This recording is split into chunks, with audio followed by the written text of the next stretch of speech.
बढ़ते हैं आगे। अब मार्केट्स पर एक बार लौटते हैं। 17,300 के नीचे तो हैं हम, लेकिन ट्रेडिंग आइडियाज की कमी नहीं है। बहुत सारे stock specific, sector specific moves हम लगातार देख रहे हैं और अब एक से एक अच्छी पिक हमारे पैनलिस्ट लेकर आते हैं। नरेश भी है हमारे साथ। Naresh, good afternoon. आज मैं और अजय तो वैसे भी आपकी बात कर रहे थे कि आपने M&M 600 से दिलवाया था। अब ऐसे कुछ पावरफुल बेट्स और क्या हो सकती है? ग्रीडी हो गए हमारे व्यूअर्स। जो फेवरेट्स में महिंद्रा एंड महिंद्रा की जगह पे अब अशोक लेलैंड है, जो स्ट्रक्चरली एक अच्छा मूव कर सकता है, जहां पे एक बहुत कंसोलिडेशन हो रहा है 143 से लेके 155 तक। यहाँ पे एक स्ट्रक्चर अच्छा है कि लॉन्ग टर्म ब्रेकआउट के होने के बाद वहीं पे कंसोलिडेट कर रहा है। सो अशोक लेलैंड होगा एक लॉन्ग टर्म बेट, जहां पे एक मूव आ सकता है 180 टू 220 तक मीडियम टर्म में। और ओवरऑल ऑटो पैक पूरा ही अच्छा लगता है, बट अशोक लेलैंड एक अभी नया फेवरेट होगा। और शॉर्ट टर्म के लिए अभी के लिए एक जो मैं ट्रेड देख रहा हूँ वो है जुबिलेंट फूड्स। उसके दो रीजन है। एक तो ये स्टॉक में एक रेजिस्टेंस है 580-590 जोन का, जहां पे स्टॉक ने कई बार रेजिस्टेंस लिया लास्ट एक महीने में। और दूसरा ये है कि जो अगर हम देखें पूरा रिलेटेड सेक्टर है, सफायर फूड्स हो या बारबेक्यू नेशन हो या देवयानी इंटरनेशनल हो, एक्सेट्रा, स्पेशलिटी रेस्टोरेंट्स, ये सब स्टॉक्स में अच्छा मोमेंटम है लास्ट कुछ दिनों में।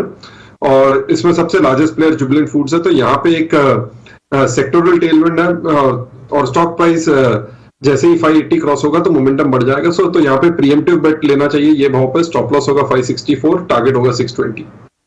सुरेश, एक चीज और आपसे पूछनी है, क्योंकि आप ऑटो पैक पर ही दूसरी भी अपनी कमर्शियल व्हीकल स्पेस में ये पिक दे रहे हैं। एक अभी न्यूज जो आई, आज हमने इसे टच बेस पे किया अभी, कि जिस तरह से ताइवान को चाइनीज सैंड नहीं मिलेगी, चाइना ने अपने एक्सपोर्ट नेचुरल सैंड का बंद किया। वो एक थोड़ा सा डेंट हो सकता है, क्योंकि चिप मैन्युफैक्चरिंग यूनिट्स ताइवान से ये मेजरली आती हैं। क्या आपको कुछ डेंट अभी, मारुति, टाटा मोटर्स, ये स्टॉक अच्छे खासी डेंट के साथ अभी काम कर रहे हैं, 3-3% की यहाँ पर कमजोरी दिख रही है। क्या आपको ऑप्शन साइड पर, फ्यूचर एंड ऑप्शन साइड पर भी क्या डेटा वीक दिख रहा है, या फिर एक छोटा सा ये it's just a knee jerk reaction और बाउंस बैक हो जाएंगे stocks? So as of now knee jerk reaction है। और जो पैक है, जो 4 व्हीलर पैक, वहां पे इतना कन्विक्शन नहीं है। मारुति ने ब्रेकआउट दिया है, पर कल भी स्ट्रॉन्ग फॉलोअप नहीं था। टाटा मोटर्स में भी स्ट्रॉन्ग फॉलोअप नहीं है।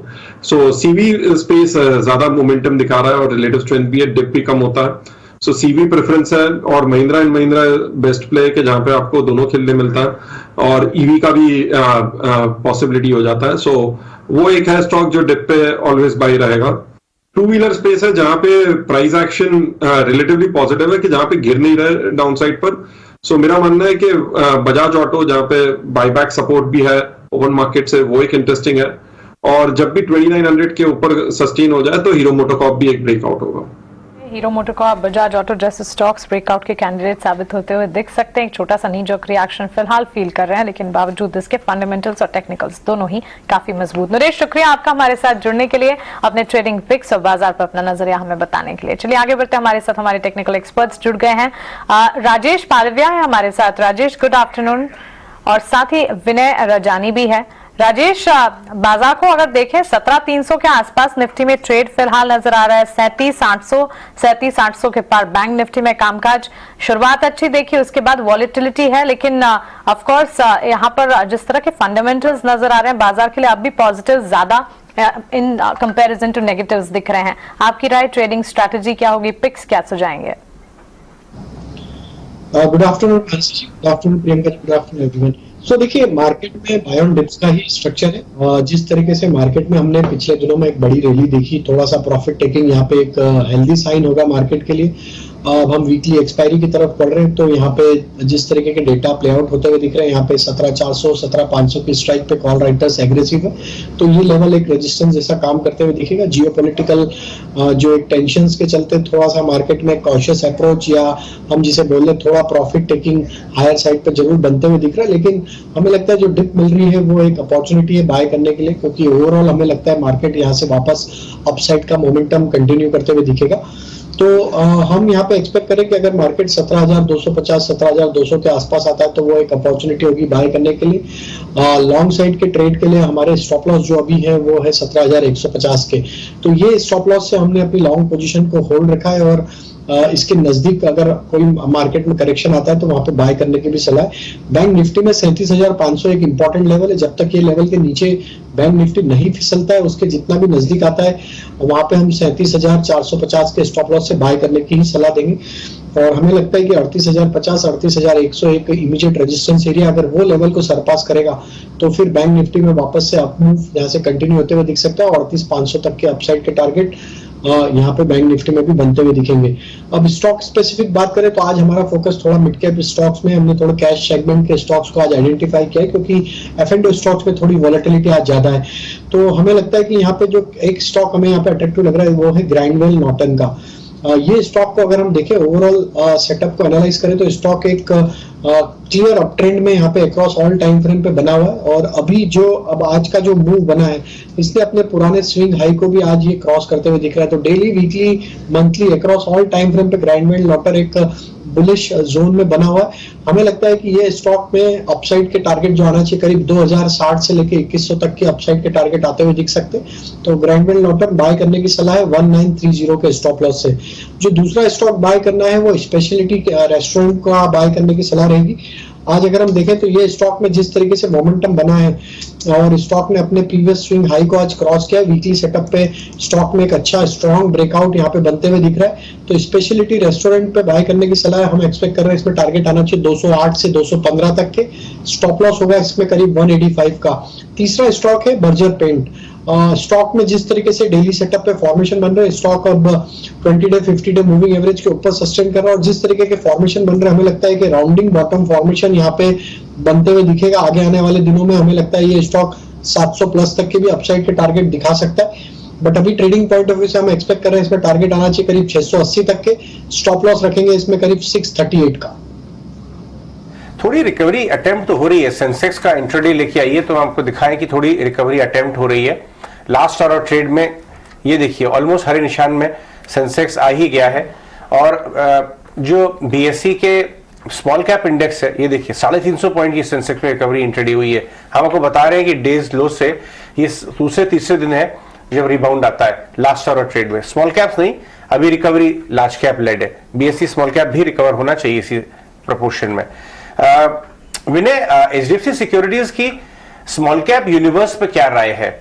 आपने वहां भी चार्ट्स देखे होंगे, वहां की इंडेक्स काफी डिस्ट्रक्शन के बाद अब small cap mid cap rebound करने लगे हैं। कुछ quality small cap mid cap आपके रेडार पे आना शुरू हुए हैं क्या, जहां बॉटम बन सा गया हो? जी जरूर से एक अच्छी ग्रेजुअल मूवमेंट हम दिख रहे हैं स्मॉल कैप इंडेक्स में। हालांकि लीड तो लार्ज कैप कंपनीज ने किया था, डेरिवेटिव स्टॉक्स ने किया था बिकॉज एक अच्छी खासी शॉर्ट कवरिंग रैली आई थी। बट अभी हम सब जानते हैं कि एक रिजल्ट हैवी वीक है पिछले ये वाले वीक में और नेक्स्ट वीक में बहुत सारी मिड कैप कंपनियां अपना रिजल्ट अनाउंस करेंगी और रिजल्ट जब तक अनाउंस नहीं होते तब तक एक स्टेबल मूवमेंट या मोमेंटम वाली मूवमेंट आप मिड कैप में एक्सपेक्ट नहीं कर सकते। ऐसा हो सकता है कि डेरिवेटिव ही स्टॉक्स ज्यादा लीड करे, लेकिन जैसे ही एक वीक का टाइम फ्रेम खत्म होता है नेक्स्ट वीक से आई एम एक्सपेक्टिंग दैट के ओवरऑल अगस्त मंथ में स्मॉल कैप और मिड कैप ने अभी तक जितना अंडर परफॉर्मेंस दिखाया है वो पूरा कैचअप कर लेगा और पूरा कवर कर लेगा और ultimately good time will come for mid cap and small cap after this weeks result announcement of the mid cap companies. तो ग्रेजुअली हम इंप्रूव हो रहे हैं। अभी number of stocks about 200 days moving average जो एक ब्रेथ इंडिकेटर जो हम ट्रैक करते हैं वो करीबन 45% पहुंचा है फॉर एनएसई 500 इंडेक्स। तो अगर ये नंबर 50% से ऊपर चला जाता है फॉर एनएसई 500 इंडेक्स तो हम ये कह सकते हैं कि we are out of woods और ब्रेथ वाइज भी एक कंफर्मेशन मिल जाएगा कि ओवरऑल मार्केट ट्रेंड अपसाइड का है। और अभी जो फिलहाल निफ्टी में जो रेजिस्टेंस 17,400 के करीबन हम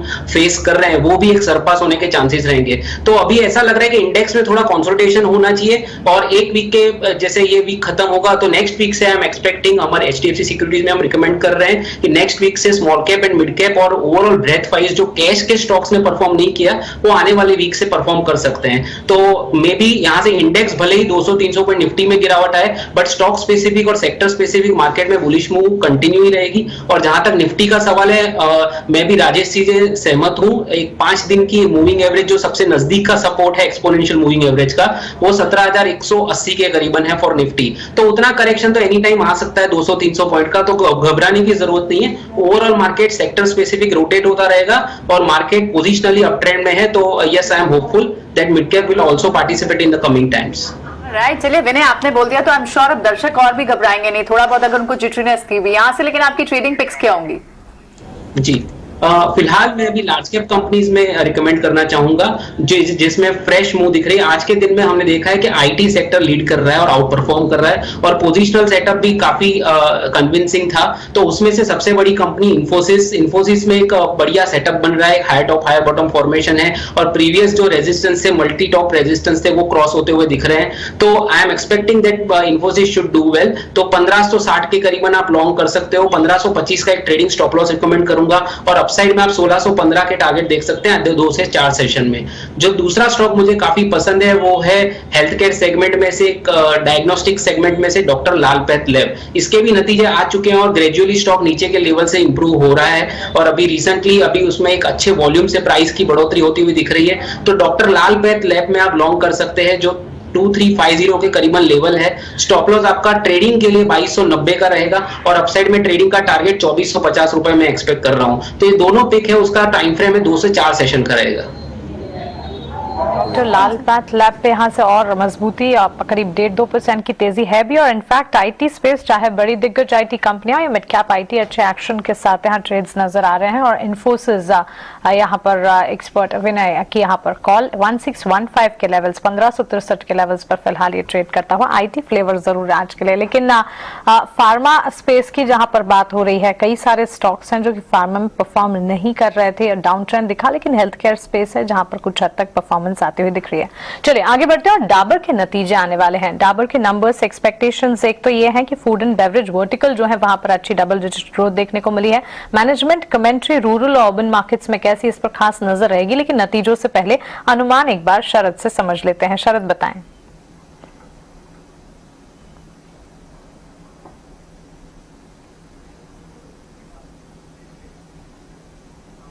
जी बिल्कुल, फोकस में रहने वाला है डाबर। पहले तिमाही के नतीजे में जो एक्सपेक्टेशंस आ रही कि overall mix set of numbers दिखेंगे। रेवेन्यू में लगभग 8% का ईयर ऑन ईयर बेसिस पे ग्रोथ का अनुमान है। हालांकि मार्जिन्स में जो है दबाव रहेगी, लगभग 210 बेसिस पॉइंट्स का गिरावट का एक्सपेक्टेशंस है, ऑलमोस्ट 19% का। अब जो नंबर्स की बात करें वॉल्यूम की, तो सबसे इंपॉर्टेंट बात है कि जो मिड सिंगल डिजिट जो वॉल्यूम ग्रोथ है वो एक्सपेक्टेड रहेगा। अब इसके 2 कारण है, रैंप अप देखने मिल रही है फूड बिजनेस में, हालांकि मॉडरेशन देखने मिल रही है दूसरे साइड में आपके हेल्थ केयर के बिजनेस में। अगर आप फूड एंड बेवरेज वर्टिकल को लें तो यहाँ पे एक्सपेक्टेड है कि स्ट्रॉन्ग डबल डिजिट ग्रोथ का इस क्वार्टर में, लेकिन जो ग्रॉस मार्जिन है यहाँ पे दबाव जो है देखने मिलेगा। इसके 3 अहम कारण है कि सेल्स मिक्स जो है उतनी स्ट्रांग नहीं है, इंफीरियर है। उसके अलावा पैकेजिंग कॉस्ट में बढ़ोतरी हुई है, और रॉ मटेरियल इनपुट की जो कॉस्टिंग है उसमें भी प्रेशर देखने को मिल रही है। एबिटा मार्जिन की contraction year on year basis पे एक्सपेक्टेड है, और जो इंटरनेशनल बिजनेस है यहाँ पे उम्मीद है कि एक सिंगल हाई डिजिट जो ग्रोथ है उसका अनुमान रहेगा। लेकिन 3 अहम फैक्टर्स है जिसको हमें ट्रैक करना होगा। सबसे पहला फैक्टर रहने वाला है कि क्या डिमांड ट्रेंड लग रही है आपके रूरल मार्केट्स में, आगे जाते हुए क्या रॉ मटेरियल इन्फ्लेशन की आउटलुक होने वाली है, और आगे कोई फर्दर प्राइस हाइक्स होगा कि नहीं। इसके अलावा उनकी जो डिमांड आउटलुक रहेगी हर्बल और इम्यूनिटी प्रोडक्ट्स की, इस पे भी बहुत इंपॉर्टेंट जो है व्यूज देखने होंगे, क्योंकि ये हाई मार्जिन प्रोडक्ट्स होते हैं। ओके, तो चलिए डाबर के नतीजों के अनुमान। यहाँ पर मार्जिन्स में कॉन्ट्रैक्शन एक्सपेक्टेड है, हालांकि रेवेन्यू के फ्रंट पर 8% के अप मूव्स, और साथ ही मुनाफा जो है बढ़ता हुआ दिख सकता है। और अगर कंसेंसस रेटिंग की बात करें, यहाँ पर मेजॉरिटी बाइंग 68% आती हुई नजर आ रही है। लेकिन राजेश जी, डाबर पर आपकी राय क्या होगी? 568 के लेवल नंबर्स से पहले कॉशियस है? जी जरूर, हायर साइड से थोड़ा प्रॉफिट टेकिंग जरूर बना है स्टॉक में, लेकिन अगर इसका ओवरऑल सेटअप एनालाइज करें तो स्टॉक अपने सारे लॉन्ग टर्म मूविंग एवरेजेस के ऊपर सस्टेन करते हुए दिख रहा है। हमें लगता है थोड़ा सा प्रॉफिट टेकिंग जरूर नंबर्स के पहले आया, लेकिन अगर ये डिप मिलती है इसमें टुवर्ड्स 560 555, वो एक अपॉर्चुनिटी होगी बाय करने के लिए, क्योंकि टेक्निकली देखें तो सेटअप तो इसका बुलिश है, और अगर ये डिप मिलेगी तो एक अपॉर्चुनिटी होगी बाय करने के लिए। 545 का स्टॉप लॉस हम रखेंगे, लेकिन डिप में बाय करेंगे 555 के आसपास। ऑलराइट विनय, राजेश, थोड़ा हमारे साथ आप वेट करिए, बने रहिए। इनफैक्ट हमारे साथ हम एक और खास मेहमान को अपनी बातचीत में शामिल कर रहे हैं, और वो है सुशील केडिया। सुशील केडिया जी आज काफी डीप रिसर्च करके आए हैं, और हमें बता रहे हैं कि आज काफी डिफरेंशिएटेड थॉट प्रोसेस भी है उनका, और लीग से हटके कुछ बात उनके मन में है, चार्ट्स में है, उसी से हम शुरुआत करते हैं। सुशील, गुड आफ्टरनून। बहुत दिनों बाद आपकी बात इतनी डिफरेंट सुनाई दे रही है। इस बार आप ये कह रहे हैं, चलिए डॉलर से शुरुआत करते हैं। 80 चला गया, लोग परेशान हो गए, डॉलर रैली ने हमें ही नहीं पूरी दुनिया में एक तरह से कोहराम मचा के रखा। आपका क्या व्यू बन रहा है इस पे? इस बात पे आने के पहले आपके इस पॉजिटिव साउंडिंग कमेंट पे 2 लाइनें कहना चाहूंगा। बिल्कुल। कि आज मेरी बात अलग हटके है। देखिए, मेरा काम तो इतना ही है कि मार्केट के समक्ष बैठकर मैं अक्सर मुकेश का वही गाना गुनगुनाता हूं, तुम दिन को अगर रात कहोगे तो रात कहेंगे, जो तुमको हो पसंद वही बात कहेंगे। तो जब मार्केट मुझे कुछ कहने के लिए और करने के लिए कहेगा तो मैं मार्केट का गुलाम हूं, मेरे को उसी तरीके से चलना पड़ेगा। मेरी माता श्री तो है नहीं कि मैं बोलूं माता 11 बजे रात के भूख लगी है, बादाम का हलवा खिला दो, वो खिला देगी। तो अगर अब बाजार एक बहुत बड़े टाइम फ्रेम पर बहुत बड़ा सिग्नल जनरेट कर रहा है कि जो पूरी विश्वव्यापी डॉलर की हाहाकार अब जो खत्म हो चुकी है, जो आपके साथ साप्ताहिक वार्ता में हमने ठीक पकड़ा था कि यहां से डॉलर इंडेक्स लुढ़केगा, एक अच्छी लुढ़कान आने के बाद और जो नए डेटा सामने आ गए चार्ट पर, तो अब डॉलर इंडेक्स पर संभावना बनती है अगला पड़ाव 97, अगला पड़ाव 92 और उसके बाद 86 भी हो सकते हैं हम 12 से 18 महीने में। इस अंतराल में जो कि रुपया डॉलर के बनाम डेप्रिशिएट करके यहां तक आ गया था, अगर मैं आपको वीकली चार्ट दिखा सकूं, पर इसी दौर में ब्रिटिश पाउंड के खिलाफ हम 12% अप्रिशिएट किए, यूरो के खिलाफ 11% और येन के खिलाफ 27%, जिसे कोई नहीं देखता है। ये करेंसियां रुपए से भी बहुत ज्यादा टूटी थी, पर अब चूंकि सब कुछ घूम चुका है और अब रुपया भी घूम गया है, तो इस परिप्रेक्ष्य में कि विश्व की बाकी भी 3-4 बहुत महत्वपूर्ण करेंसियों के बनाम भारतीय रुपया काफी मजबूत हो गया था। ये बात अब गले आराम से उतरेगी जब मैं आपको कहूं कि जब ये बाकी की करेंसियां ब्रिटिश पाउंड, येन, यूरो, स्विस फ्रैंक, ये सारे अब जब डॉलर के खिलाफ मजबूत होंगे तो रुपया और ज्यादा मजबूत हो सकता है। अब हो सकता है कि संभावना को हम चार्ट के द्वारा देखें कि ये कहां तक जा सकता है। अगर रुपया यहां से 72 तक आ जाता है, इस सपोर्ट पॉइंट तक, तो कुछ भी अनहोनी घटना नहीं होगी और इसे हम जार्गन को अवॉइड ही करेंगे। ये इर्रेगुलर बी वेव है, यानी ये टॉप आने वाले 15-20 साल के मापदंड पर टॉप नहीं है, बहुत ऊपर तक डॉलर रुपए के खिलाफ बाद में जाएगा। पर आने वाले 2 सालों में, अगले 6 महीने में हम 75 तक आ जाएं, 1 साल में 72 आ जाएं और 18 महीने में हम इस स्तर तक भी आ जाएं 68 तक, तो मुझे कोई आश्चर्य नहीं होगा। आश्चर्य एक गंभीर संभावना है कि आश्चर्य नहीं होगा। आप इसको एक प्रेडिक्शन बना करके सो नहीं सकते हैं कि 1 साल बाद ही आके हम देखेंगे।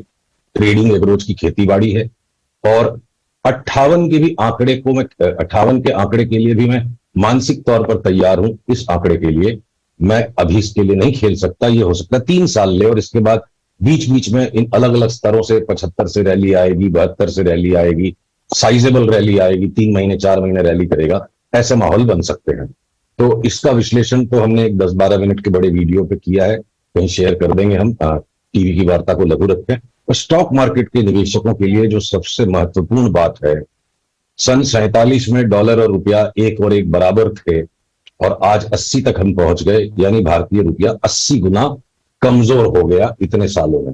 पर वहीं सेंसेक्स अगर 1980 में 100 का था, तो एक अनुमान लगाते हैं 1947 में कदाच 10 का रहा होगा, तो वो भी 6000 गुना स्टॉक मार्केट की तेजी आ गई। तो लॉन्ग रन में रुपए का डिप्रिसिएशन और स्टॉक मार्केट का एप्रिसिएशन होता आता है। पर जब हम शॉर्ट टर्म में देखते हैं, 1 साल से कम की अवधि में, 6 महीने से कम की अवधि में, तो जब जब रुपया मजबूत होता है, स्टॉक मार्केट बेतहाशा ऊपर जाता है। और वो 70-75 साल के अवधि में हमें लगता है कि डिप्रिशिएटिंग करेंसी के साथ साथ स्टॉक मार्केट ऊपर जा रहा है, बट वास्तविकता यह है 70 से 75% तक की स्टॉक मार्केट की रिटर्न्स करीब करीब उसी अवधि के बीच होती है जब रुपया बहुत मजबूत होता है। तो अब मेरा अनुरोध है आपके दर्शकों से, मैं निर्देश तो उन्हें दे नहीं सकता और ना ही वो मेरे क्लाइंट्स है कि मैं उन्हें सलाह दूं। मैं एक अनुरोध करूंगा कि जो दलाल स्ट्रीट पर एक बहुत पुरानी कहावत है, जिसे पहले मैं गुजराती में कहूंगा, फ्लेवर उसी में आएगा और फिर हिंदी में बताऊंगा कि जारे लक्ष्मी मोढ़ा ऊपर तिलक काढ़वा आवे, प्यारे मोढ़ू धोता नहीं जवाए। इसको हिंदी में कहें कि जब माता लक्ष्मी आपके मस्तक पर तिलक लगाने का निर्णय लेके आ रही है आपकी तरफ, तो शिष्टाचार हेतु आप उस वक्त अपना मुंह धोने मत भाग जाइए, उस अवसर पर खड़े रहिए और लक्ष्मी जी को आपको तिलक लगाने दीजिए। तो ये जितनी मैक्रो कंसर्न्स, ये वॉर और ये जो चारों तरफ फंडामेंटल कोलाहल जो है थोड़ा सा उसे इग्नोर करके क्योंकि जब सब कुछ बिल्कुल ठीक हो जाएगा तब तो भाव ऑलरेडी बहुत बढ़ चुके होंगे। जी हाँ। तो यहां पर मल्टी बैगर्स को ढूंढने का और अगले 4-5 साल की अवधि में निवेश करने का एक सुनहरा अवसर वापस बन सकता है। बिल्कुल, इसे इनफैक्ट टुकड़े टुकड़े में देखना पड़ेगा। सुशील, इसी को बात को आगे लेके जाता हूं मैं और ये समझना चाहूंगा कि इसका अपॉर्चुनिटी को जो हम बाजार में किस तरह से इसका फायदा उठा सकते हैं। जो ट्रेंड रिवर्सल्स की बात कर रहे हैं डॉलर इंडेक्स में, अगर ये हुआ तो बाजार कैसे रिएक्ट करेगा और यहां पे क्या सेटअप बन रहा है 3 से 6 महीने नहीं, उसके बियॉन्ड 6 से 12 महीने बियॉन्ड जो आप बता रहे हैं मल्टी ईयर वाला केस बन रहा है। देखिए, लगातार जो हमारी बात कुछ महीनों से 2-3 महीनों से हो रही है कि इंडेक्स फिलहाल एक छलावा है, हमें इंडेक्स पर भी ध्यान देना पड़ेगा। तो इंडेक्स का जो ढांचा है वो ढांचा आज की तारीख में बड़े विश्वास के साथ ये कह देना कि हम सीधे न्यू हाई पे चले जाएंगे। लाइए इंडेक्स की चार्ट को खोल के हम बात करते हैं। इंडेक्स की चार्ट हमें ये आत्मविश्वास अभी पनपने का अवसर नहीं देगी कि क्या हम ये जो रेजिस्टेंस लाइन यहां से आ रही है जो अभी आज करीब 17,800 के पास होगी, सारे प्रायर ट्रेडिंग टॉप्स को अगर आप कनेक्ट करो इस साल के पिछले साल के सेकेंड हाफ से लेकर अब तक, तो जो 17,885 पर ये रेखांश आ रहा है, अभी ये आत्मविश्वास ला पाना संभव नहीं है कि क्या हम 17,885 को क्रॉस कर जाएंगे।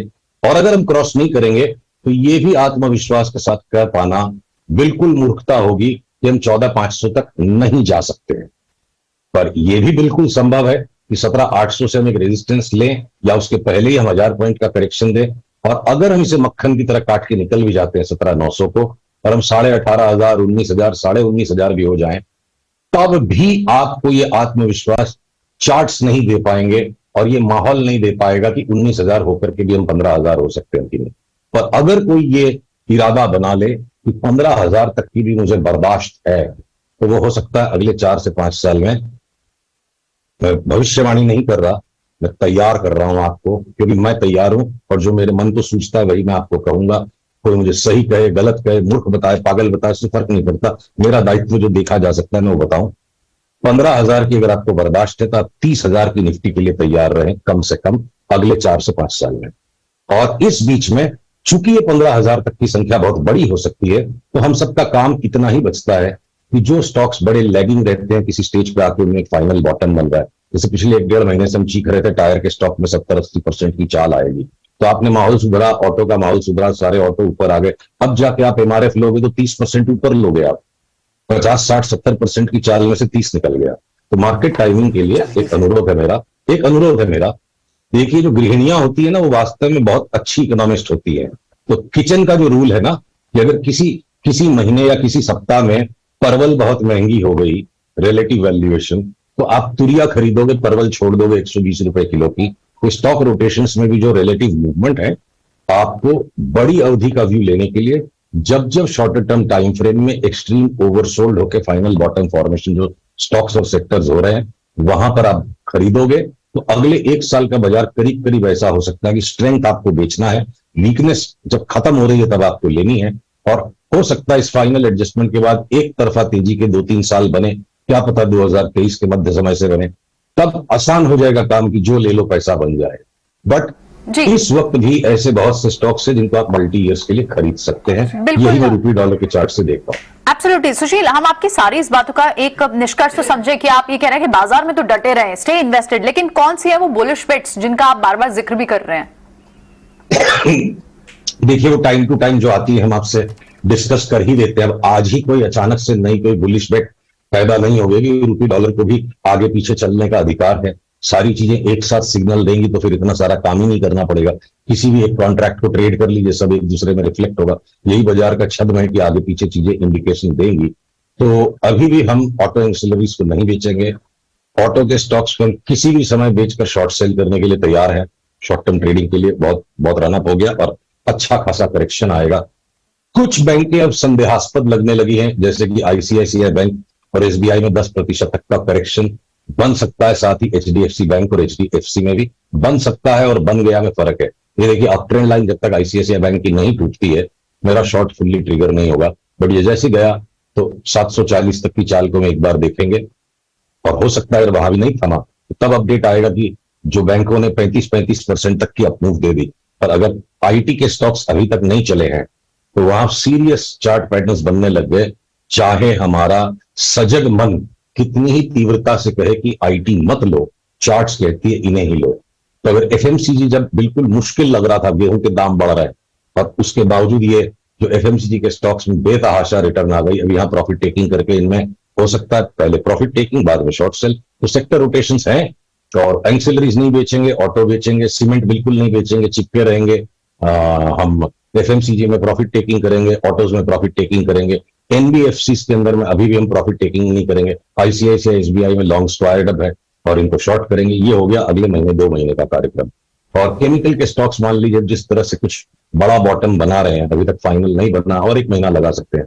मुझे लगता है केमिकल स्टॉक्स में 6 महीने साल भर का व्यू लीजिए तो 50% 70% की रिटर्न बहुत से स्टॉक्स देंगे, और जब उनको लेने का समय आएगा तो उस सप्ताह में आपसे उनके बारे में बात करूंगा। ऑलराइट सुशील, हम बात करेंगे उन स्टॉक्स के बारे में। बहुत बहुत शुक्रिया आज हमसे बात करने के लिए। 4 साल में 30,000 की पॉसिबिलिटी है निफ्टी की, ये मेरा ऑब्जर्वेशन खास बात था। और इवन डॉलर इंडेक्स की जो रैली है वो रिवर्स कर सकती है, जिसका इंपैक्ट रुपी स्ट्रेंथनिंग पे आएगा। ये भी एक इंपॉर्टेंट और डिफरेंशिएट थॉट सुशील ने आज हमारे लिए शेयर किया। लेकिन आगे चलते हैं, और एक बहुत इंटरेस्टिंग स्टॉक आजकल आप देख रहे हैं काफी ज्यादा चल रहा है, रिजल्ट्स भी बहुत अच्छे आए हैं, और इस कंपनी में काफी बड़े दिग्गज इन्वेस्टर्स ब्लॉक डील्स में एंटर किए हैं कुछ पिछले हफ्तों में। हम बात कर रहे हैं जय कुमार इंफ्रा, उनके एमडी नलिन गुप्ता जी हमारे साथ शामिल हो रहे हैं। नलिन जी, बहुत बहुत शुक्रिया। सबसे पहले शुरुआत करते हैं कि आपको जो है आपकी कंपनी को इनफैक्ट महाराष्ट्र का इंफ्रास्ट्रक्चर बहुत बढ़िया इंफ्रास्ट्रक्चर प्ले देखा जाता है। अगर आप यहां से शुरुआत करें कि पिछले कुछ हफ्तों में या महीनों में किस तरह के इंफ्रास्ट्रक्चर रिलेटेड ऑर्डर्स आपकी कंपनी की तरफ आ रहे हैं, क्योंकि क्लियरली कहीं ना कहीं कुछ ट्रांसफॉर्मेशन तो हो रहा है कंपनी में। हमने देखा हाल ही में बड़े दिग्गज इन्वेस्टर्स आपके कंपनी में पोजीशन भी लिए, लेकिन आप फिलहाल मुझे बिजनेस विजिबिलिटी के बारे में बताएं। वेल, अभी आपने एकदम सही कहा। Company Jay Kumar we are very much focused in metro sector में, मेट्रो फ्लाईओवर सेक्टर जिसको हम अर्बन ट्रांसपोर्टेशन कहते हैं, इसके अंदर कंपनी का मेजर फोकस है। और करीब 90% काम इसी सेक्टर से आता है, जिसमें करीब 57 से 60% की ऑर्डर बुक और रिवेन्यू दोनों मेट्रो सेक्टर से आ रही है, जिसमें हम विविध स्टेट्स में हम काम कर रहे हैं। और मेट्रो में जय कुमार का एक बहुत ही अव्वल दर्जे का नाम है, और हम लोगों ने बढ़िया तरीके से काम करके दिखाई है। और कंपनी के पास इस वक्त मेट्रो और फ्लाईओवर्स के काफी अच्छे प्रमाण में काम अभी हमें मिले हुए हैं। और पिछले 2 क्वार्टर्स के अंदर भी हमने मेट्रोज एंड फ्लाईओवर में काफी कुछ काम उठाया है। इसके साथ ही हमने अभी रिवर फ्रंट डेवलपमेंट के काम और सीवरेज के पीएसटी के काम भी हमने लिए हैं। उसी के साथ हमने अभी एक नेशनल हाईवे का रोड टनल का काम भी हमने कंपनी ने बैक किया है, जिसे एनएटीएम मेथड से, ड्रिल एंड ब्लास्ट मेथड से कंस्ट्रक्ट किया जाएगा। सो आई थिंक कंपनी के पास अच्छे प्रमाण में काम भी है इस वक्त, और जो कंपनी की एक्सीलेंट टीम है उसके साथ परफॉर्मेंस काफी अच्छा रहा है, जिसकी वजह से इन्वेस्टर्स भी काफी फोकस कर रहे हैं हमारी कंपनी की तरफ। ऑलराइट, बिल्कुल, एब्सोल्युटली। एक और चीज आपसे समझना चाहेंगे, क्योंकि हमने देखा कि आपका जो नंबर्स आए वो काफी अच्छे नंबर्स आए। पैट लगभग 93% बढ़ा है आपका। ये पूरे रियल एस्टेट स्पेस में होम इंप्रूवमेंट थीम, ये देख रहे हैं हम कि यहाँ से डिमांड बहुत स्ट्रॉन्ग आ भी रही है। आप अगर थोड़ा सा और हमें शेयर कर पाए, बड़े और ग्रोथ ड्राइवर्स कौन से थे? अभी जिस तरीके से आप देखें तो मेट्रो सेक्टर और फ्लाईओवर्स एंड रोड्स, जिस तरीके से कंपनी ने मेट्रो के काम लिए हुए हैं और नेशनल हाईवे के रोड के भी हमारे पास काफी कुछ काम है। इन सेक्टर से ग्रोथ बहुत ज्यादा स्टेट और सेंट्रल गवर्नमेंट दोनों इन सेक्टर्स के ऊपर बहुत ज्यादा फोकस कर रही हैं। एंड आज के तारीख में अगर आप मेट्रो को भी अगर देखें तो आज करीब 13 सिटीज में मेट्रो चल रही हैं, जिनके अंदर में से अभी करीब 23 सिटीज के अंदर ये मेट्रो के काम आगे बढ़ने की उम्मीद है। करीब 733 किलोमीटर में आज काम चल रहा है, और करीब अगर हम अपना इफ वी से बाय 2025 करीब 1700 किलोमीटर तक की लेंथ कवर करने का टारगेट है। तो मेट्रो और फ्लाईओवर उसी तरीके से करीब 23 नए नेशनल हाईवेज बनाने की प्लान की गई है by the national authority. So metro and flyover ये जो इंफ्रास्ट्रक्चर सेगमेंट है, किसी भी देश या राज्य का ग्रोथ करने के लिए इंफ्रास्ट्रक्चर उस सिटी या उस स्टेट की नींव होती है, जिसके अंदर government, state and central government दोनों बहुत ही ज्यादा उसे मतलब तवज्जो दे रहे हैं और बहुत ही ज्यादा फोकस कर रहे हैं। इवन परमिशंस और क्लियरेंसेस बहुत जल्दी आ रही हैं गवर्नमेंट का फोकस इन चीजों पे होने की वजह से, जिससे काम को भी गति मिल रही है और टॉप लाइन के रिवेन्यू को भी अगर आप देखें तो इस क्वार्टर के अंदर बहुत ही अच्छी शुरुआत की गई है और करीब 994 करोड़, जिसमें से करीब 47% हमारी टॉप लाइन में ग्रोथ हुआ है और करीब 93% हमारी पैट में ग्रोथ होते हुए करीब 62 करोड़ का पैट कंपनी ने कमाया है। ऑफ कोर्स एक तो सबसे अच्छे नंबर्स, ऑफ कोर्स मार्जिन्स को अगर छोड़ दे तो मुनाफे और सेल्स के फ्रंट पर काफी मजबूत सेट ऑफ नंबर्स आए हैं। फॉरवर्ड लुकिंग रोड मैप आपसे समझना चाहेंगे, आने वाले 2-3 साल के लिए क्या स्ट्रैटेजी है, क्या गाइडेंस है जो आप देना चाहेंगे? इस करंट साल के लिए हम 15% से अधिक ग्रोथ करने की हमारी उम्मीद है और कंपनी के पास ऑर्डर बुक भी इस वक्त अगर आप बात करें तो 12,100 करोड़ का order book as of 30 June available है, जिससे एंड इस क्वार्टर के साथ मतलब FY23 में करीब अपने 1400 करोड़ रुपए के काम कंपनी ने बैक किए हैं और हमारी उम्मीद है कि बहुत ही कंफर्टेबल तरीके से कंपनी की जो केपेबल टीम है एंड द फाइनेंशियल डिसिप्लिन जो हमने कंपनी में मेंटेन किया हुआ है, जहां की we are at a debt equity of only 0.22, तो ऑलमोस्ट अगर आप देखें तो कंपनी डेट फ्री कंपनी है। तो कंपनी की फाइनेंशियल डिसिप्लिन और कंपनी की जो एक्सीलेंट टीम है जो जय कुमार की, उससे हमें 5,000 करोड़ का ऑर्डर बुक इस नए साल में हम बुक करें, ये बहुत ही कंफर्टेबल हमें लग रहा है जो हम अचीव कर लेंगे। एंड 2027 तक हम एक्सपेक्ट कर रहे हैं कि हम $1 बिलियन रिवेन्यू कंपनी बन पाए और मुझे पूरी उम्मीद है जय कुमार की जो बहुत ही सिंसियर और डेडिकेटेड टीम है, उससे हमें ये टारगेट 2027 तक अचीव करना बहुत हम कॉन्फिडेंट है कि हम ये कर पाएंगे।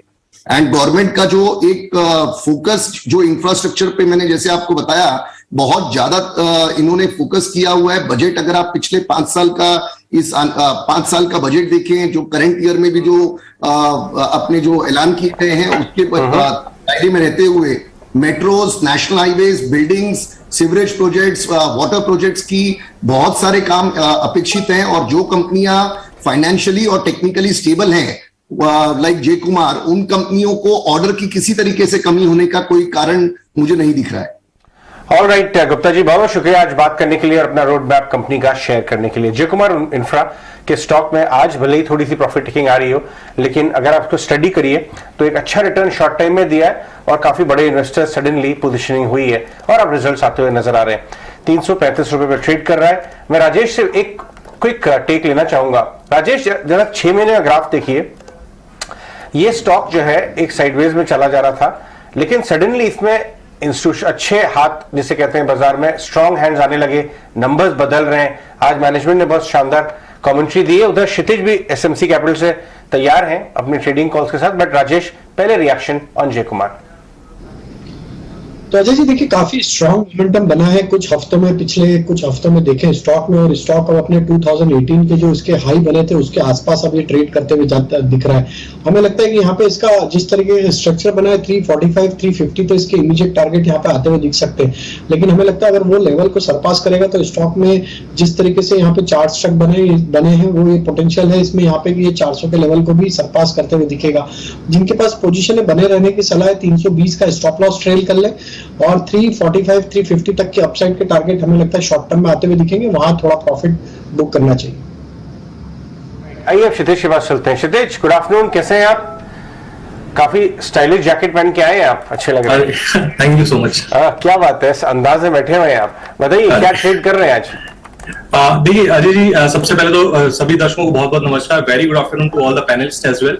देखिए यहाँ पे अगर हम लोग ओवरऑल निफ्टी की पहले बात करते हैं, अगर हम लोग मार्केट स्टैंड्स की बात करें तो हम लोग देख रहे हैं पिछले बीते 2 सेशन से इनफैक्ट निफ्टी और बैंक निफ्टी दोनों ही एक रेंज बाउंड मैनर में ट्रेड करते दिखाई दे रहे हैं। अगर बीते हफ्ते की बात करें तो निफ्टी और बैंक निफ्टी दोनों ही इंडेक्स ने अच्छी खासी रैली यहाँ पे ली है। रनअप लेने के बाद एक छोटा सा पॉज कोई बहुत बड़ी बात नहीं है, कोई घबराने की चिंता करने वाली बात नहीं है। हालांकि ये साइडवेज मूवमेंट हम इस वजह से भी देख पा रहे हैं जिस तरीके से ग्लोबल मार्केट्स के संकेत मिल रहे हैं, आरबीआई की मॉनेटरी पॉलिसी भी ड्यू है फ्राइडे के सेशन में, तो उससे पहले कहीं ना कहीं ट्रेडर्स थोड़ा सा साइडलाइन लेने की कोशिश कर रहे हैं। बट ओवरऑल जो हमारा स्टैंस रहेगा, स्टिल हमारा स्टैंस बाय ऑन डिप्स का ही रहेगा। किसी भी डाउनसाइड में, किसी भी डिप पे अगर हमें मार्केट मिलती है तो हम वहां पे यही चेष्टा करेंगे कि स्टॉक स्पेसिफिक मूवमेंट को हम लोग कैच करें और बाय ऑन डिप्स की ही स्ट्रेटेजी यूज करें। ओके, तो चलिए क्षितिज की तरफ से यहाँ पर बाजार पर नजरिया आप जान रहे हैं, लेकिन इस बीच जिस तरह से मार्केट के सेंटिमेंट्स को अगर देखें, कुछ तमाम काउंटर्स जहां पर अच्छी मजबूती के बीच ट्रेड दिख रहा है। ऑफकोर्स आज आईटी है जो कि बाजार को रूल करने का काम कर रहा है, इन्फोसिस, टीसीएस जैसे काउंटर्स हैं जो कि सबसे आगे आप देखेंगे, मजबूती वहां पर है। इसके ठीक पीछे Reliance, ICICI bank, Asian paints जैसे काउंटर्स भी हैं।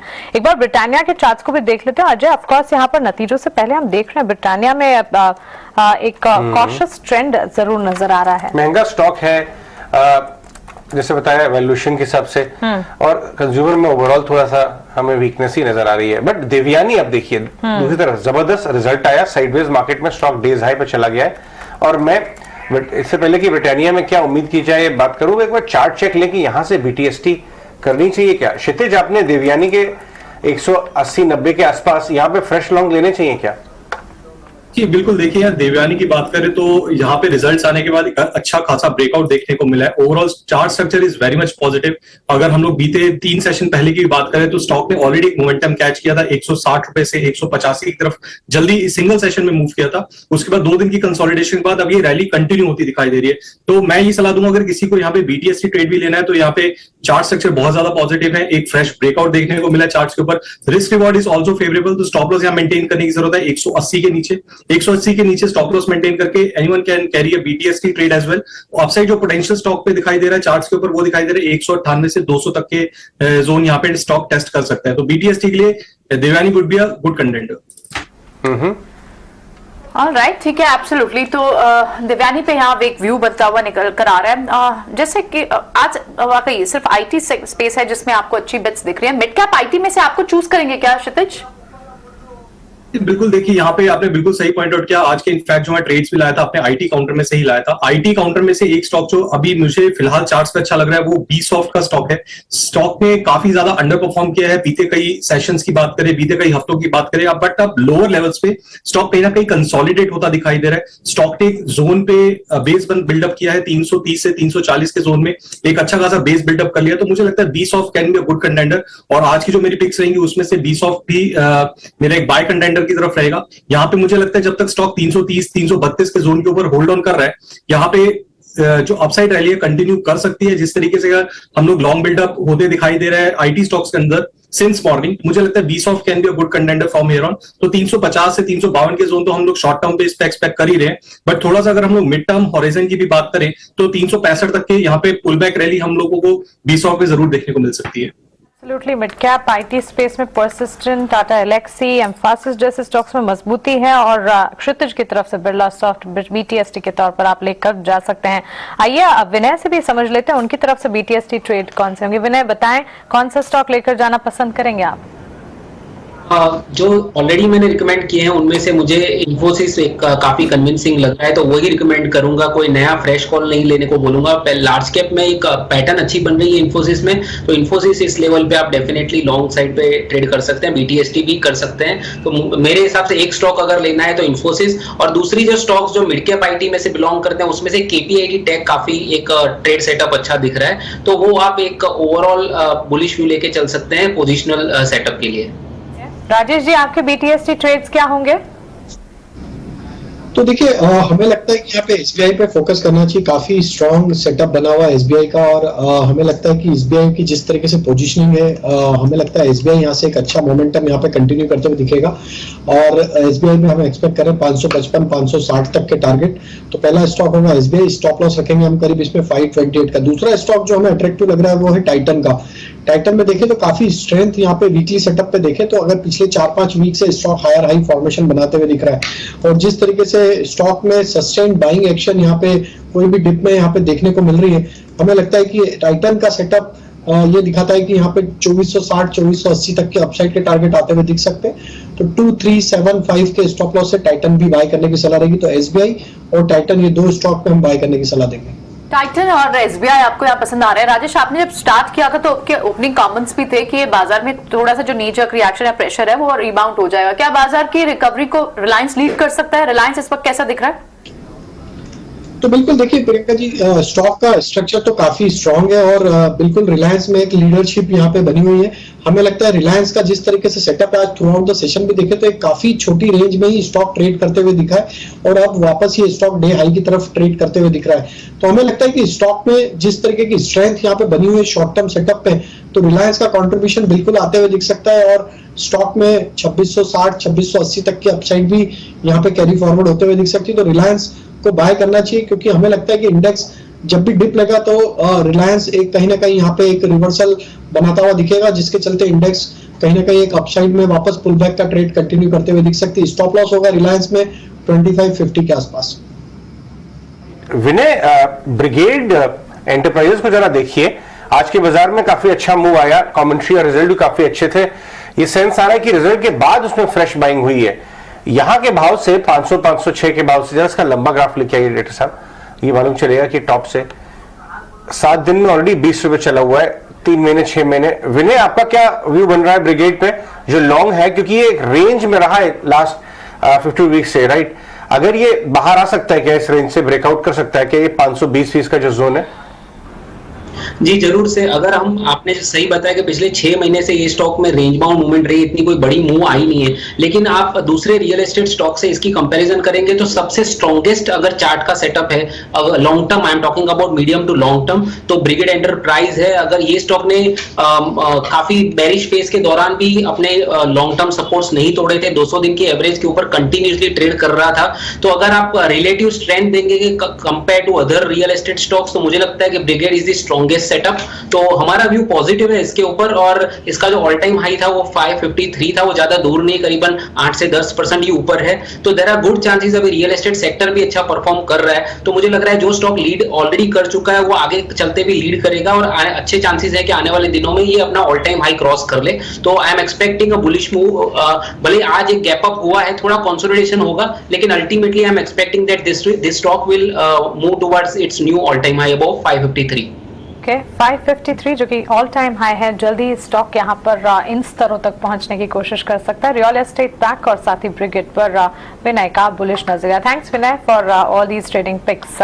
चलिए हमारे साथ आईएफएल सिक्योरिटीज के जयेश भानुशाली भी जुड़ गए हैं। Jayesh, good afternoon. सीधा आपके ट्रेडिंग पिक्स से शुरुआत करते हैं। बताएं वीटीएसटी कॉल्स, इस बाजार में कौन से ट्रेडिंग बेट्स हैं जिस पर आपका फोकस है? At the current market price अगर देखें तो पेटीएम में आज काफी स्ट्रॉन्ग बुलिश मोमेंटम देखी गई है। अगर आप उसका एवरेज डील साइज देखें तो मॉर्निंग से ही एकदम एग्रेसिवली जो टोटल नंबर ऑफ ट्रेड्स कितने हैं वो काफी हाई है as compare to last 6 months की एवरेज। तो वो क्लियरली इंडिकेट कर रहा है कि इंस्टीट्यूशन बाइंग हो रहा है इस स्टॉक में। और अगर आप इसको टेक्निकली भी देखें तो एक बड़ा कंसोलिडेशन ब्रेकआउट आता हुआ नजर आ रहा है। तो at the current market price of 805 या 808 जहां पर भी वो चल रहा है, यहाँ से मुझको लगता है 850 से 880 तक की भी रैली आ सकती है। तो आप at the current market price by कर सकते हैं with stop loss of 780 for a target of at least 850 rupees. Okay, तो ये पेटीएम तो आपको एक स्टॉक पसंद आता है। उसके अलावा जयेश, क्या आपकी नजर यहाँ से ऑटो स्टॉक्स को शॉर्ट करने की होगी या इन टेक्नोलॉजी स्टॉक्स को प्लस करने की होगी? क्या व्यू बन के आ रहा है आपका इन दो सेक्टर्स पे? अगर आप टेक्नोलॉजी स्टॉक्स को देखें तो लास्ट 1 घंटे की ट्रेड में केपीआई की टेक्नोलॉजी है उसने काफी स्ट्रॉन्ग रिकवरी दी है। तो मुझको लगता है कि यहाँ से जो रिकवरी है वो एटलीस्ट 3 से 4% की और अपसाइड आ सकता है आने वाले 2 से 3 दिनों में इस स्टॉक में। तो मेरी केपीआई की टेक्नोलॉजी पर बाय करने की सलाह रहेगी with stop loss of at least 2% and target of 4% पर। ओके तो चलिए यहाँ पर केपीआईटी टेक्नोलॉजी स्पेस में लगातार बुलिश आउटलुक का नजर आता हुआ, लेकिन इस बीच एक और स्टॉक है सुमितोमो केमिकल्स। राजेश जी, इस पर आपका नजरिया जानना चाहेंगे। स्टॉक में अच्छी मजबूती के बीच कामकाज नजर आ रहा है, केमिकल स्टॉक्स लगातार फोकस में भी है। केमिकल प्लेस में कोई पर्टिकुलर स्टॉक्स जो आपके पसंदीदा शेयरों की सूची में शामिल होते हो? सुमितोमो केमिकल्स में भी करीब 4% की तेजी 473 के आसपास, जो कि दिन के हाईज हैं, ये ट्रेड कर रहा है। बिल्कुल मानसी जी, देखिए कैपिटल स्पेस हमें लगता है कि यहाँ से एक अच्छा मोमेंटम कंटिन्यू करते हुए दिख सकती है आगे आने वाले हफ्तों महीनों में, क्योंकि काफी स्टॉक्स में हमने देखा है लोअर साइड पे काफी अच्छी बाइंग इंटरेस्ट यहाँ पे लोअर साइड पे बनते हुए दिखा है, और मोस्ट ऑफ द स्टॉक्स में देखें तो लोअर साइड से जो रिकवरी बनी है अब अपने short to medium term moving averages के ऊपर सस्टेन करते हुए दिख रहे हैं। हमें लगता है कि यहाँ पे केमिकल स्पेस को यहाँ पे बिल्कुल बाय एंड होल्ड की स्ट्रेटेजी रखना चाहिए। इसमें सुमितोमो केमिकल आपने जिसका जिक्र किया, ये स्टॉक का भी अगर हम ओवरऑल सेटअप करें तो यहाँ पे जिस तरीके का एक चैनल फॉर्मेशन बनते हुए दिख रहा है वीकली चार्ट पे, हमें लगता है कि जैसे स्टॉक में 500 के लेवल क्रॉस होंगे तो ये स्टॉक भी 600-620 की तरफ भी बढ़ते हुए दिख सकता है। तो ओवरऑल सुमितोमो केमिकल का स्टॉक का सेटअप तो यहाँ पे पॉजिटिव ही है। कोई भी डिप मिलती है टुवर्ड्स 460 455 ये एक अपॉर्चुनिटी होगी बाय करने के लिए। 445 का स्टॉप लॉस रखेंगे। अगर इसी में अगर F&O स्पेस पे बात करें तो दीपक नाइट्राइट को भी यहाँ पे देखा जा सकता है। आज ओपनिंग में काफी बड़ी डिप देखने के बाद स्टॉक में वापस से पूरी रिकवरी आज देखने को मिली है और स्टॉक अब ग्रीन में ट्रेड करते हुए दिख रहा है। तो जिस तरीके का स्ट्रेंथ यहाँ पे सेटअप दीपक नाइट्राइट पे बनते हुए दिख रहा है, हमें लगता है ये स्टॉक भी पोजिशनल बेसिस पे 2100-2200 की तरफ बढ़ते हुए दिख सकता है। तो ये स्टॉक पे भी हमारी बाय करने की सलाह है। 1910 का स्टॉप लॉस होगा, टारगेट होंगे करीब 2080 और 2100 तक के अपसाइड के टारगेट शॉर्ट टर्म में आते हुए दिख सकते हैं। ओके, ठीक है। एक बार विनय से भी जान लेते हैं। विनय, आपके रडार पे क्या इस वक्त रिलायंस जैसे कोई काउंटर या फिर बजाज फिनसर्व, कुछ और हैवी वेट्स आपके रडार पे आ रहे हैं क्या? अगर यहाँ से बाजार फिर से रिकवर करता है और ऊपर लेग अप जाता है तो हैवी वेट्स को कंट्रीब्यूट करना होगा बैंकिंग से या फिर रिलायंस जैसे काउंटर से, कोई आपके रडार पे होंगे?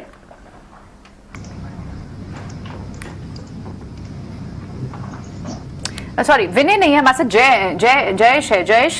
जय आप बताएं, रिलायंस या फिर बजाज फिनांस या बजाज फिनसर्व, इसमें से कुछ पसंद आता है आपको?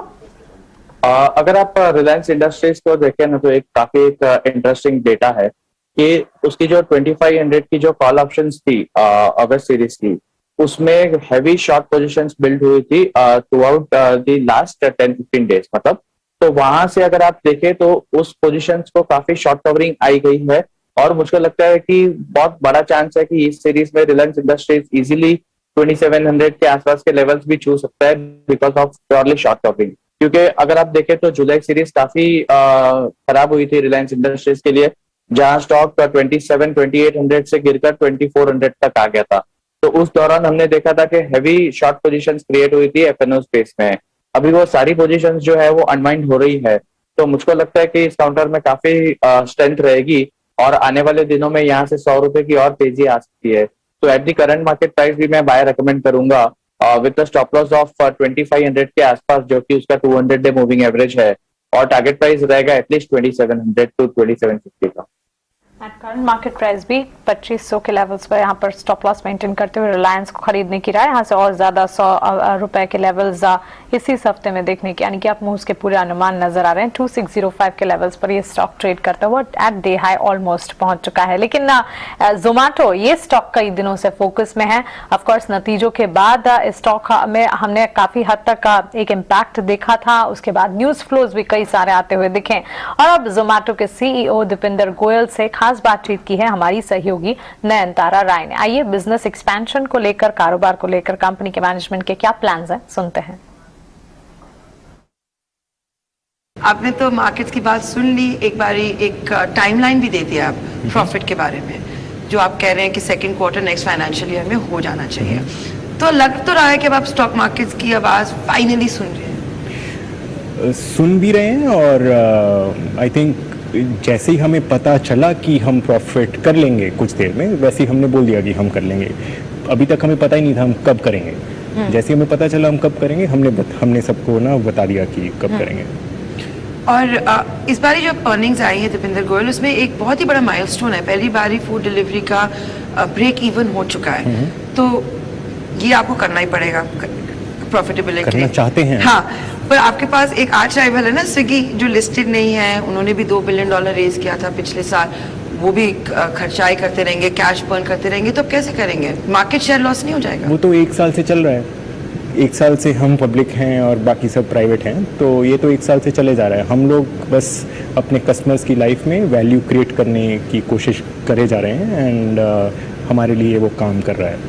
मार्केट्स को भी ये समझ में नहीं आ रहा कि आपने ब्लिंकिट को खरीदा क्यों, क्योंकि कितना बड़ा हो सकता है ये धंधा कि आप लोगों को ग्रोसरी, स्टेशनरी वगैरह 10 मिनट में पहुंचाएंगे, और वो भी कितना आर्म्स लेंथ में हुआ है, बिकॉज ये भी इतनी सारी बातचीत हुई है कि एक जोमेटो के को फाउंडर है, उनकी शादी हो चुकी है ब्लिंकिट के को फाउंडर से, तो इसके बारे में आप बातचीत करना चाहेंगे? क्यों खरीदा, क्यों आपने खरीदा? इसलिए क्योंकि जो क्विक कॉमर्स बिजनेस है वो हमारे फूड ऑर्डरिंग बिजनेस के काफ़ी लाइक सिमिलर है, और हमें लगा कि अगर फूड डिलीवरी बिजनेस एक साइज़ तक पहुंचेगा तो ब्लिंकिट का बिजनेस भी उस साइज़ तक पहुंच पाएगा, और जो हमें बिजनेस चलाना आता है वही वाली स्किल्स हम यहाँ भी यूज़ कर पाएंगे।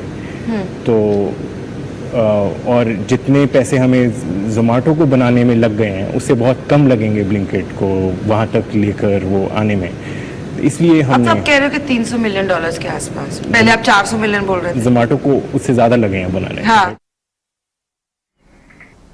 चलिए, तो दीपेंद्र गोयल से खास तौर से जोमेटो को लेकर जो यहाँ पर खबरें लगातार आती हुई दिख रही हैं, स्ट्रीट्स में जो कई सारी खबरें हैं उस पर विस्तार से हमने बातचीत की, और साथ ही कारोबार विस्तार के प्लान्स को लेकर भी उन्होंने काफी हद तक कन्विक्शन जताया। जोमेटो का स्टॉक अगर आप देखेंगे 55 के लेवल्स पर, ब्रोकरेजेस के भी बुलिश रडार पर यह स्टॉक आता हुआ दिख चुका है। राजेश जी, चार्ट चेक कर बताएं, 56 के लेवल्स के आसपास ये आज ट्रेड कर रहा है। ऑफकोर्स बाजार की वॉलेटिलिटी में ये भी भागीदार है, लेकिन इन दिनों काफी हद तक एक्शन में रहा है।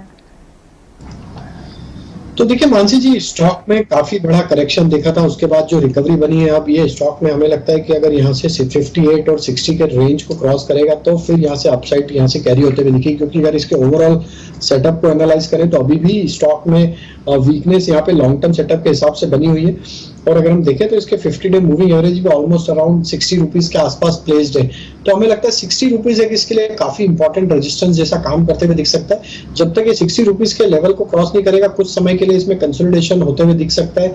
रेंज जो रहेगी कंसोलिडेशन की वो 50 रुपए से 55 रुपए की रेंज प्ले आउट होते हुए दिख सकती है कुछ समय के लिए, और जैसे ये 55 का ब्रेकआउट होगा तो 60 पहला टारगेट होगा, उसके बाद फिर स्टॉक में 66, 68 तक की अपसाइड भी यहाँ पे एक्सपेक्ट की जा सकती है।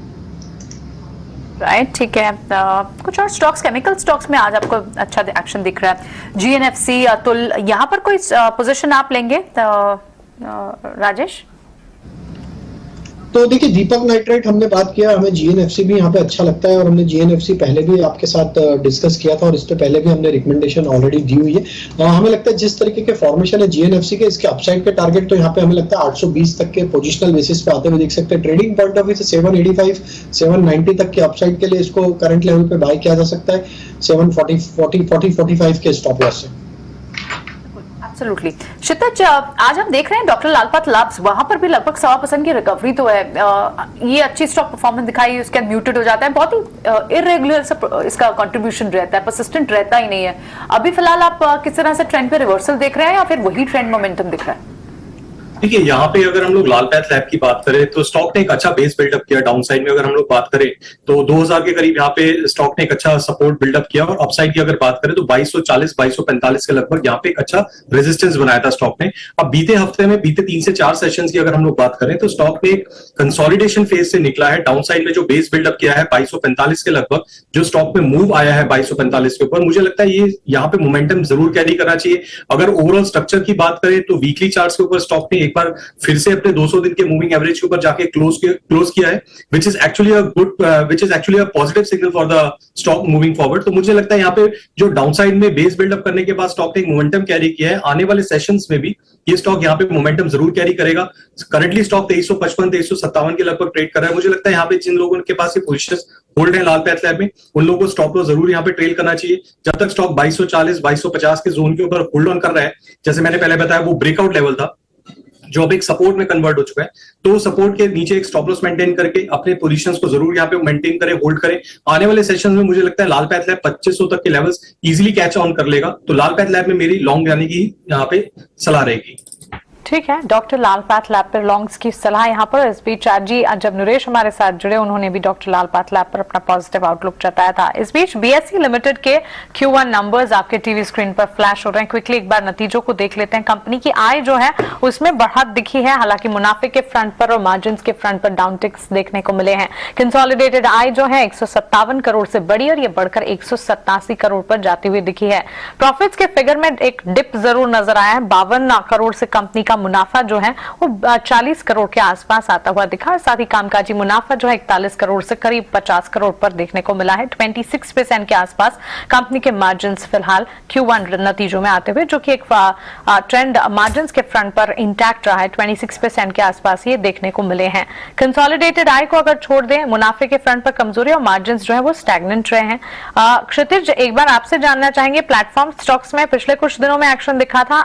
इस वक्त अगर हम देखें बीएसई लिमिटेड में करीब 3% की गिरावट है। ऑफ कोर्स रिजल्ट का एक इम्पैक्ट क्लियरली यहां पर नजर आ रहा है। चार्ट्स कैसे दिख रहे हैं आपको?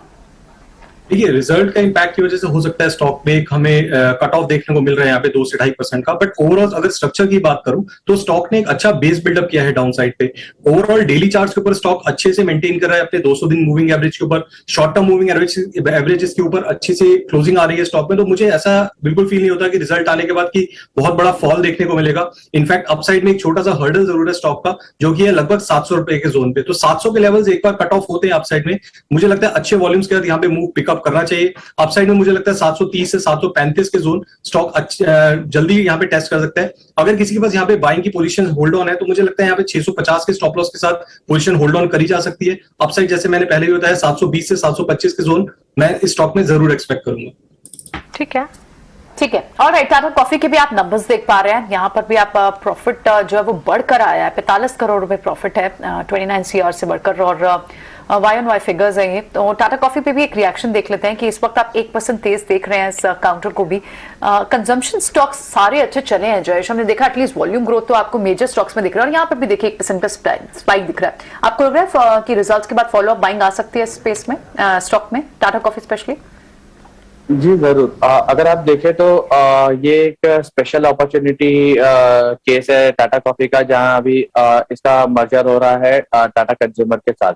तो इवेंचुअली जो कंपनी है ये, मुझको लगता है कि over a long period of time काफी अच्छा कर जाएगी। और अगर आप इसकी जो टेक्निकल इंडिकेटर्स को भी देखें तो आज ही ADX लाइन ने जो ब्रेकआउट दिया है एक 25 एवरेज लाइन के ऊपर, तो वो एक क्लियर इंडिकेशन है कि ये स्टॉक 235 की ओर जाता हुआ नजर आ रहा है।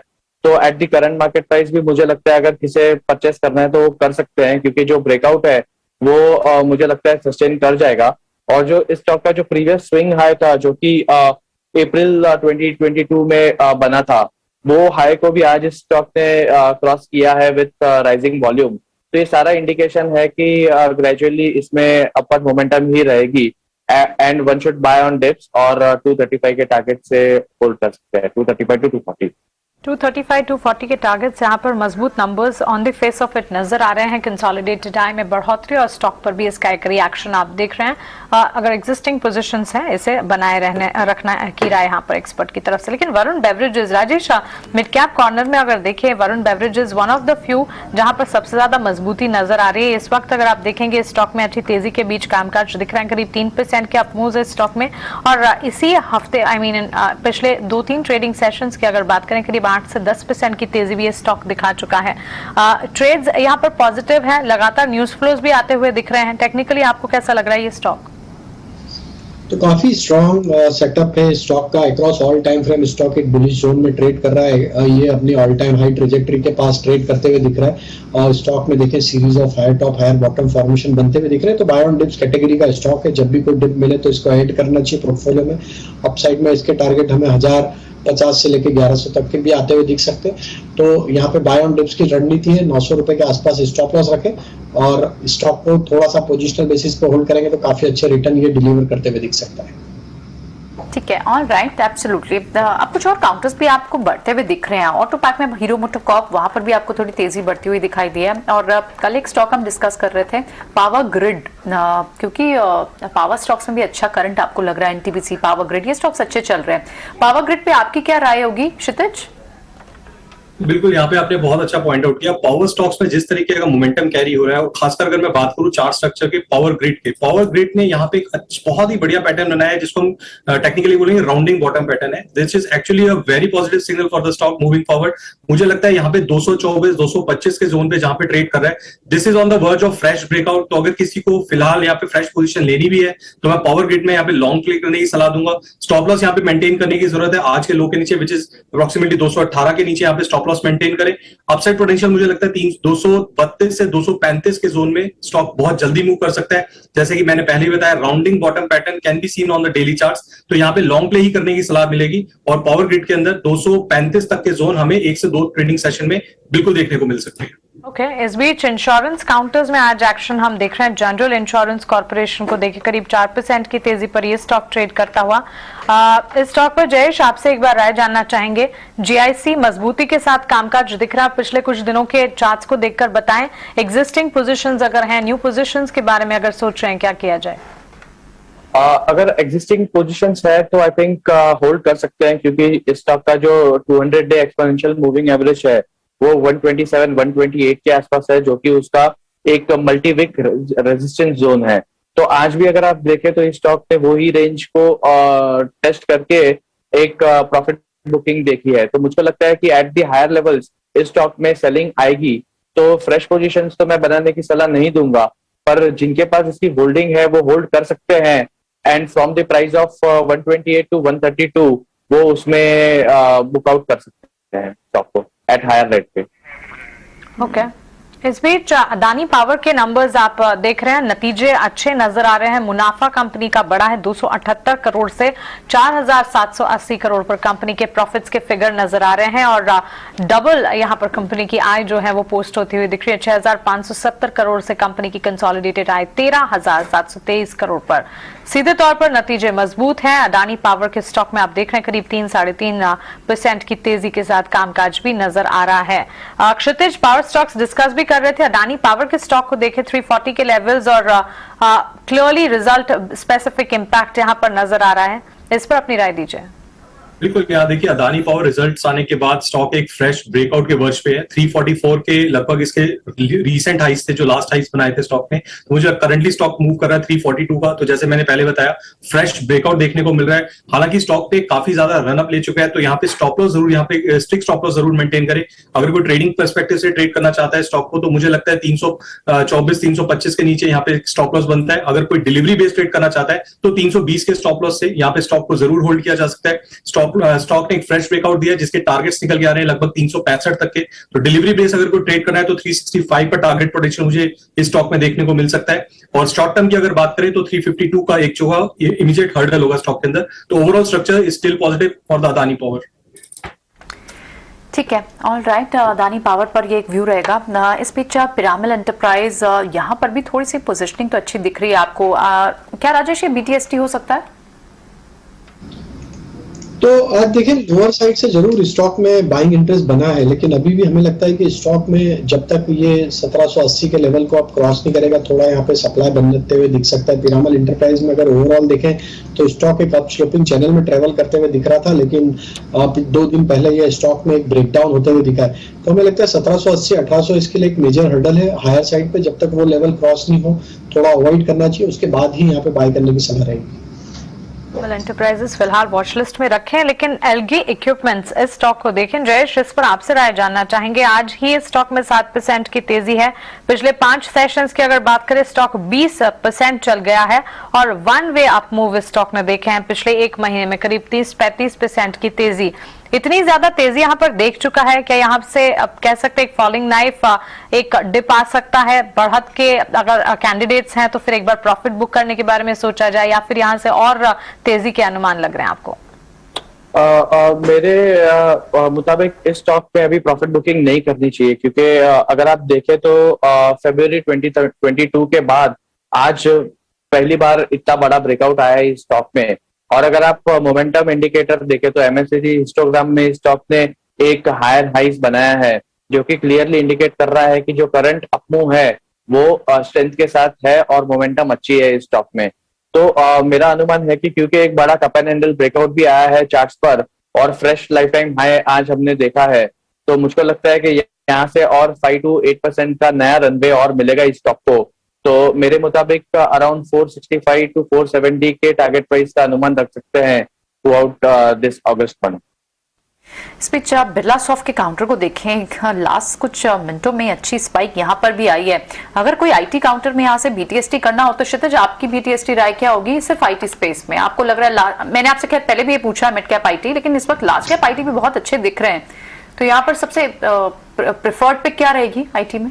देखिए बिल्कुल यहाँ पे हम लोग देख रहे हैं सिंस मॉर्निंग में आईटी काउंटर पे ये नजर बना के रखा हुआ है और लॉन्ग बिल्डअप यहाँ पे जरूर देखने को मिल रहा है। और इनफैक्ट थोड़ी देर पहले मैं बी सॉफ्ट के बारे में यहाँ पे आपसे चर्चा कर रहा था। इसके अलावा अगर हम लोग देखिए आईटी काउंटर में से दिक्कत स्टॉक्स में से अगर प्ले करना चाहते हैं तो मुझे लगता है फिलहाल 2 स्टॉक्स ऐसे निकल के आ रहे हैं जिसमें अभी भी मुझे लगता है पोटेंशियल काफी है, स्टॉक को बीटीएसटी की तरह जरूर ट्रेड कर सकते हैं। जिसमें से एक स्टॉक तो मेरे साथ पैनलिस्ट ने भी रिकमेंड किया है, इन्फोसिस का स्टॉक करंटली ट्रेड कर रहा है 1567 1568 के अराउंड, तो मुझे लगता है यहाँ पे 1550 का एक इमीडिएट सपोर्ट है जहां पे हम लोग स्टॉप लॉस मेंटेन करके स्टॉक को एक लॉन्ग बेट की तरह प्ले कर सकते हैं। जो अपसाइड पोटेंशियल मुझे लगता है 1585 की तरफ स्टॉक जल्दी मूव करता देखने को मिलेगा। और जो दूसरा स्टॉक यहाँ पे मैं बात करूंगा आईटी काउंटर में से वो होगा टेक महिंद्रा का।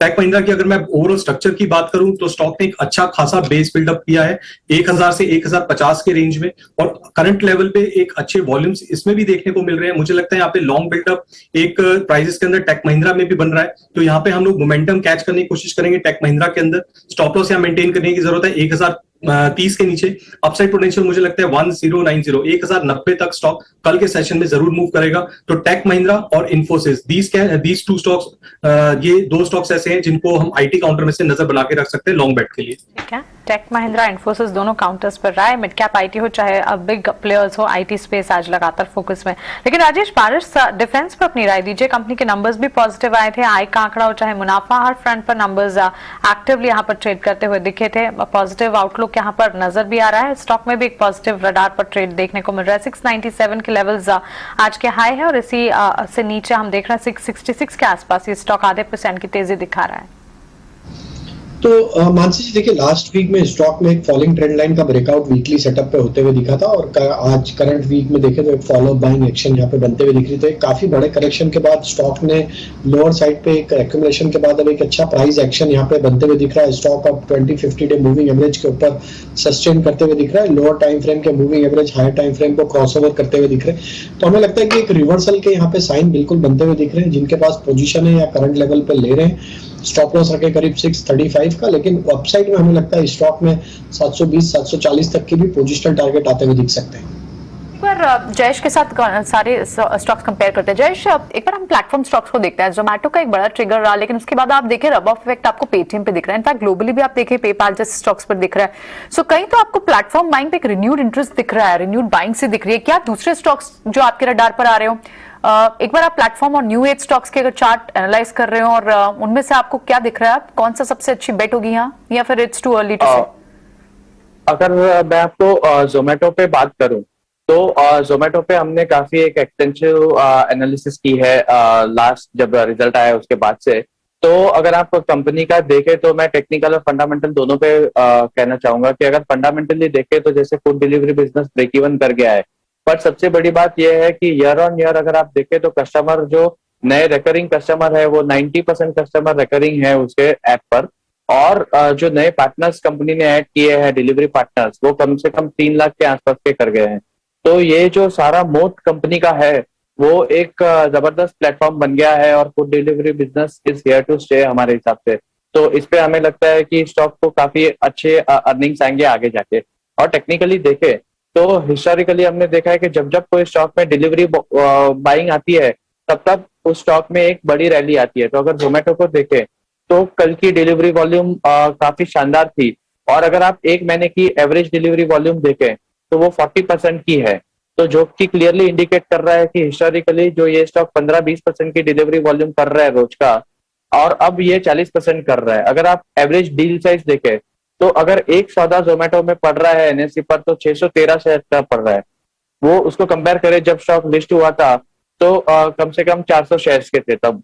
और अगर वैल्यू के टर्म में भी देखें तो अगर कोई एक परचेस ऑर्डर हो रहा है एक्सचेंज पर तो वो 31,000 रुपए के अमाउंट का हो रहा है, और पहले का कंपैरिजन करें तो वो 22-23 हजार के अमाउंट का है। तो ये सारा इंडिकेशन है कि इसमें एग्रेसिव इंस्टीट्यूशन बाइंग हो रही है स्टॉक में, और एट द रेट ऑफ 55 मुझे लगता है कि ये एक बार्गेन पिक है। अगर आप मोमेंटम भी देखें तो काफी स्ट्रांग है पोस्ट दी अर्निंग्स, और यहाँ से मुझको लगता है एटलीस्ट 65 के लेवल्स आपको इस स्टॉक में देखने को मिलेंगे अगले 1 से 1.5 महीने के अंदर। तो मेरी स्टॉक पर बुलिश पोजीशन बनाने की सलाह रहेगी at the market price of 55 with a stop loss of 49 for a target of 65। काफी अच्छे से एक्सप्लेन किया आपने जयेश। तो बुलिश भी होते दिख रहा है, बार्गेन हंटिंग भी चल रही है, जोमेटो पे 65 तक के लेवल्स आप देख रहे हैं। कुछ और बीटीएसटी स्टॉक्स जो आपके रडार पे आ रहे हैं? एक स्टॉक जो मेरे रडार पे आ रहा है वो है आईआरबी इंफ्रास्ट्रक्चर। तो अगर हमने हमारे आईएफएल के क्लाइंट्स को भी डिस्क्लोजर देना चाहूंगा कि जोमेटो और आईआरबी इंफ्रा पर बाय रेकमेंड किया है कल से ही। तो आईआरबी इंफ्रा का अगर आप चार्ट देखें तो पिछले 2 दिन से जो वॉल्यूम है वो एक्सट्रीमली अच्छी डायरेक्शन में जा रहा है, और चार्ट पर भी टेक्निकल एक बड़ा ब्रेकआउट आया है। तो मुझको लगता है कि आईआरबी इंफ्रा 255 से 260 के लेवल्स बीच हो सकता है आने वाले दिनों में। तो at the current market price इसे भी बाय किया जा सकता है with stop loss of 238 for a target of 255। ठीक है, ऑलराइट, आईआरबी इंफ्रा। ठीक है, मार्केट तो देखिए भरे निशान में बंद होने की तैयारी कर रही है। क्लोज इनफैक्ट डेज हाई के आसपास बंद हो रहा है बाजार, 17,400 से कुछ ही पॉइंट दूर है। बैंकिंग पे थोड़ा सा बहुत ही माइनस आज प्रेशर है, तो अच्छी रिबाउंड तो आज रिकवरी दिखाई है। इस रिकवरी में सारी बुलिश कॉल्स ही हैं। राजेश, कोई क्लोजिंग कॉल आपके, क्लोजिंग कमेंट्स कोई और कोई नई कॉल आपके रडार पे जो आई हो? More is less these days. तो प्रियंका जी देखिए, हमें लगता है कि बैंकिंग स्टॉक्स में जो रिकवरी बनी है लोअर साइड से, और बैंक निफ्टी में जिस तरीके से वापस 38,000 को रिगेन करते हुए दिख रहा है, तो ये क्लियरली दिखाता है कि आरबीआई पॉलिसी के पहले भी यहाँ पे जो पोजीशन बनी हुई है वो इंटैक्ट है, और यहाँ पे बुलिशनेस यहाँ पे हमें लगता है कैरी फॉरवर्ड होते हुए दिख सकती है बैंकिंग स्टॉक्स में as well as bank Nifty में भी।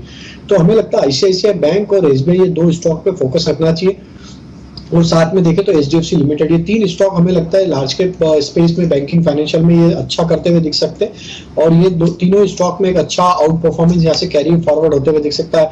आईसीआईसीआई के हम टारगेट एक्सपेक्ट करें 860 तक के।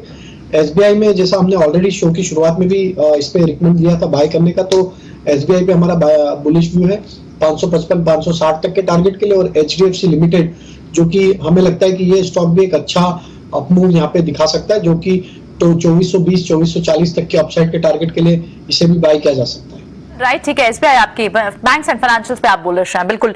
चलिए वेरी क्विकली मानसी के पास स्ट्रेट अवे चलते हैं और उनसे समझते हैं आज दिन भर के कौन से सेक्टर और स्पेसेस थे जहां एक्शन रहा।